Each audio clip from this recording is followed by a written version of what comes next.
This is Dr. TGV Mallikarjun Rao. Today we are going to discuss about motion in a straight line part 2. అయితే ఇక్కడ మనం ముందుగా acceleration గురించి discuss చేద్దాం. Acceleration ని ఎలా డిఫైన్ చేశారు అంటే it is defined as rate of change of velocity. అయితే ఇక్కడ ఒక బాడీ యాక్సలరేషన్లో ఉన్నది అంటే ఆ బాడీ యొక్క వెలాసిటీలో కంపల్సరీగా చేంజ్ అనేది రావటం జరుగుతుంది. అయితే ఆ బాడీ T1 టైంలో దాని యొక్క వెలాసిటీ V1, T2 టైంలో ఆ బాడీ యొక్క వెలాసిటీ V2 అయినప్పుడు ఆ బాడీ యొక్క యావరేజ్ యాక్సలరేషన్ని ఎలా డిఫైన్ చేశారు అంటే a average equal to V2 bar minus V1 bar by T2 minus T1. అయితే ఇప్పుడు ఈ యాక్సలరేషన్ అనేది వెక్టార్ క్వాంటిటీ. మనం ఎప్పుడైతే యాక్సలరేషన్ని వెక్టార్ క్వాంటిటీ అని చెప్పడం జరిగిందో అప్పుడు మనం దాని యొక్క డైరెక్షన్ని స్పెసిఫై చేయాల్సి ఉంటుంది. అయితే ఇది ఏ డైరెక్షన్లో ఉంటుంది అంటే ఇక్కడ ఒకటి అబ్జర్వ్ చేయండి, V2 minus V1. V2 minus V1 అంటే ఏం తెలియజేస్తుంది? చేంజ్ ఇన్ వెలాసిటీ తెలియజేస్తుంది. అంటే చేంజ్ ఇన్ వెలాసిటీ ఏ డైరెక్షన్లో అయితే ఉంటుందో యావరేజ్ యాక్సలరేషన్ కూడా అదే డైరెక్షన్లో ఉంటుంది. అంటే ఇక్కడ velocity direction next acceleration directions అనేవి ఇండిపెండెంట్గా ఉంటాయి. కానీ యాక్సలరేషన్ అనేది ఏ డైరెక్షన్లో ఉంటుంది? చేంజ్ ఇన్ వెలాసిటీ డైరెక్షన్లో ఉంటుంది. అయితే ఇక్కడ యాక్సలరేషన్ యొక్క SI యూనిట్ వచ్చేసరికి మీటర్ పర్ సెకండ్ స్క్వేర్ అవుతుందమ్మా. అయితే ఇక్కడ యావరేజ్ యాక్సలరేషన్ని ఒక పర్టికులర్ ఇన్స్టెంట్ ఆఫ్ టైంలో మనం స్పెసిఫై చేయగలిగితే ఆ యాక్సలరేషన్ని ఇన్స్టంటేనియస్ యాక్సలరేషన్ అంటారు. ఓకే, ఏంటి ఇన్స్టంటేనియస్ యాక్సలరేషన్ అంటే? The acceleration of A particle in a particular instant of time. అయితే ఒక బాడీ అనేది ఈ యూనిఫామ్ యాక్సలరేషన్తో ఉన్నప్పుడు ఆ బాడీ యొక్క యావరేజ్ యాక్సలరేషను ఇన్స్టంటేనియస్ యాక్సలరేషన్స్ రెండు సేమ్గా ఉంటాయి. Come to the retardation. ఇప్పుడు మనం యాక్సలరేషన్ అని చెప్పినప్పుడు ఏం చెప్పాము? వెలాసిటీ అనేది చేంజ్ అవుతుందని చెప్పాము. అయితే ఇక్కడ రిటార్డేషన్ చెప్పేటప్పుడు ఏమవుతుంది అంటే ఒక పార్టికల్ యొక్క స్పీడ్ అనేది టైంతో డిక్రీజ్ అయితే ఆ బాడీకి ఉండే యాక్సలరేషన్ ఏమంటారు అంటే రిటార్డేషన్. గుర్తుపెట్టుకోండి, ఇక్కడ మనం వెలాసిటీ అని చెప్పట్లేదు. ఏం చదువుతున్నాం మనం ఇక్కడ? ఒక బాడీకి ఉండే స్పీడ్. ఓకే, స్పీడ్ అనేది డిక్రీజ్ అవ్వాలి. ఓకే, ఆ సిచ్యువేషన్లో ఆ బాడీకి ఉండే యాక్సలరేషన్ ఏమంటారు? నెగిటివ్ యాక్సలరేషన్ లేదా రిటార్డేషన్ అంటారు.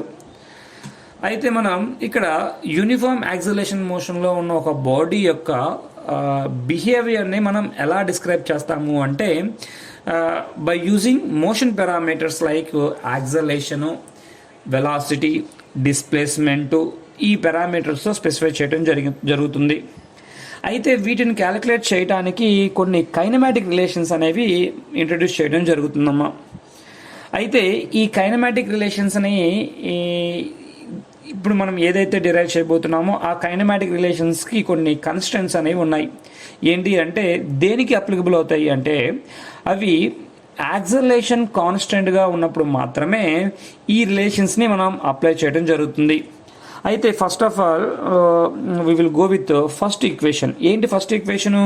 V minus U equal to AT.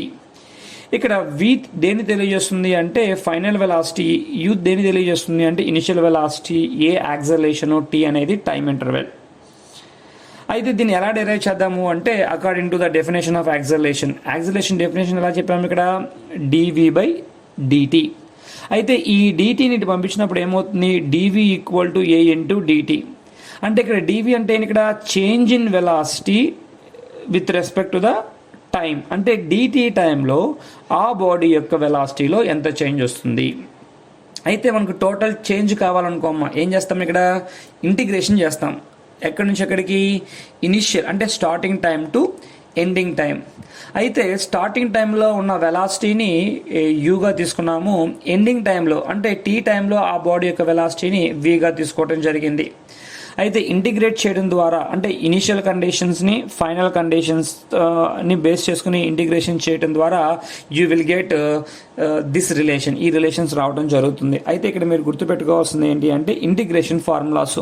ఇక్కడ integration of DV, integration of DV ఎంత వి అవుతుంది. ఇంటిగ్రేషన్ ఆఫ్ డిటి, ఇక్కడ ఏ అనేది యాక్సలేషన్ కాన్స్టెంట్ కాబట్టి right in front of the integration. అయితే డిటికి ఇంటిగ్రేషన్ చేస్తారు, దానికి ఏమవుతుంది అంటే టీ అవుతుంది. మరి లిమిట్స్ అప్లై చేస్తే మీకు ఫస్ట్ కైనమాటిక్ రిలేషన్ అనేది రావడం జరుగుతుంది. అయితే go to the second one చూడండి ఇక్కడ.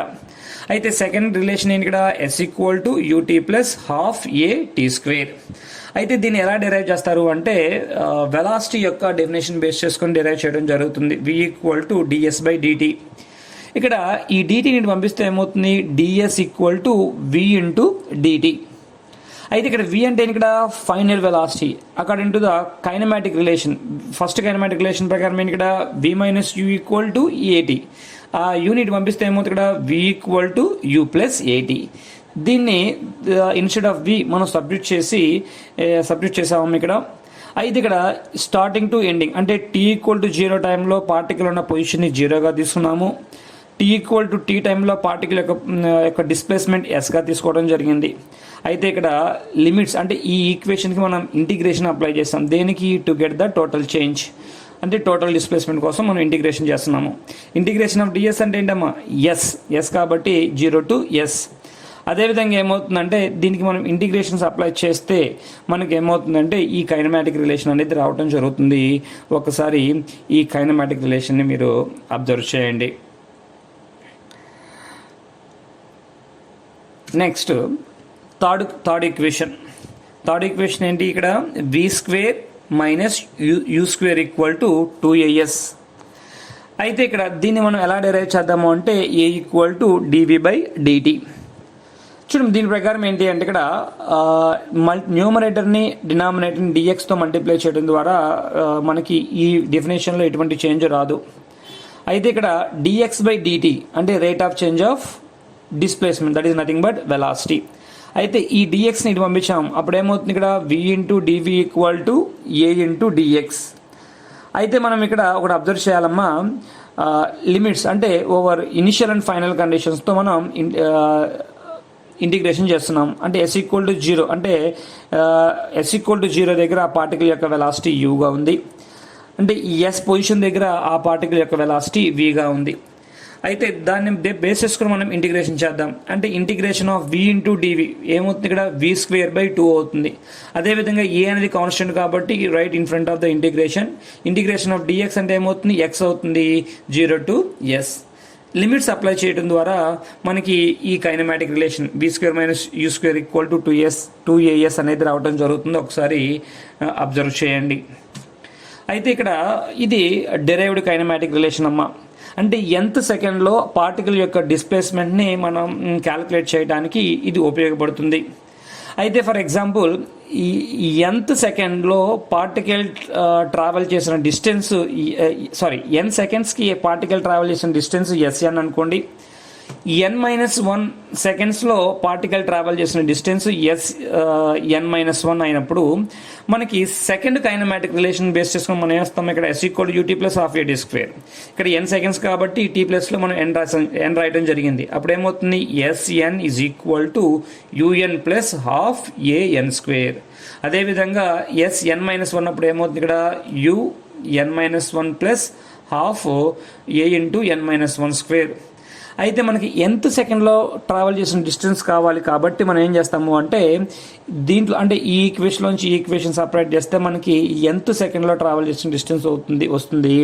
దాన్ని మనం ఎలా రిప్రజెంట్ చేయొచ్చు అంటే you plus A/2 into 2n-1. Okay, ఇది మనకి ప్రాబ్లం పాయింట్ ఆఫ్ వ్యూలో బాగా ఉపయోగపడటం జరుగుతుంది. అబ్జర్వ్ చేయండి.